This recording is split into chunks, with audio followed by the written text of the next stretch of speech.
সরপুঁটি ভাপা। মায়ের হাতের সরপুঁটি ভাপার স্বাদ অতুলনীয়, এর কোনো তুলনাই হবে না। আমাদের ঠাকুমা দিদিমাদের হাতের রান্নার প্রশংসা কিন্তু আমরা সবসময় করেই থাকি। এরকম রান্না আমরা কোনোদিনই হয়তো কেউ করতে পারবো না। তো প্রথমেই বলি, আমি অঙ্কিতাস কিচেনে সকলকে জানাই স্বাগত। আমি এখানে সবার প্রথমে 4টি মাছ ভালোভাবে পরিষ্কার করে ধুয়ে তাতে স্বাদমতো লবণ এবং পরিমাণ মতন হলুদ এবং 1 চা চামচ টক দই, অল্প লাল লঙ্কার গুঁড়ো, এখানে অবশ্যই কাশ্মীরি লাল লঙ্কা ব্যবহার করেছি, এবং 1/2 চামচ ধনে গুঁড়ো আর কাঁচা সর্ষের তেল, অল্প একটু লেবুর রস দিয়ে ভালো করে ম্যারিনেট করে রাখবো 20 থেকে 25 মিনিটের জন্য। তো তোমরা দেখতেই পারছো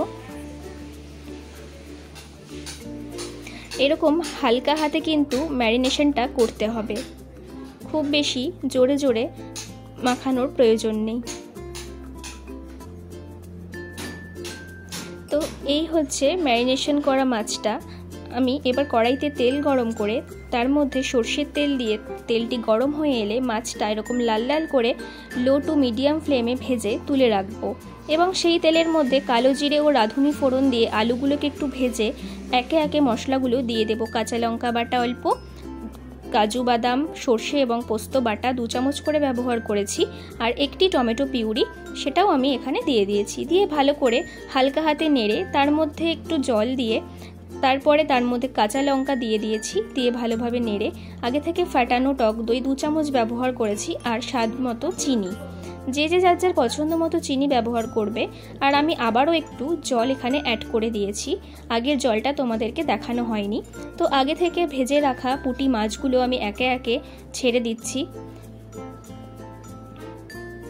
এবার আমি একটু হালকা করে নাড়িয়ে এপিটোপিট করে এর মধ্যে কাঁচা সর্ষের তেল এবং কাটা কাঁচা লঙ্কা ছড়িয়ে দিয়ে 5 মিনিটের জন্য ঢেকে রেখে দেব, যাতে ভালোভাবে মাছটা প্রপার কুক হয় সেই কারণে।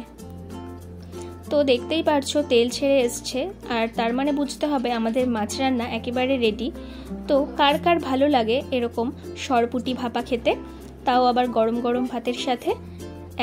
এরকম যদি সরপুঁটি মাছ আর তার সাথে গরম গরম ভাত হয় তাহলে কিন্তু একদম জমে যাবে, কি বলো?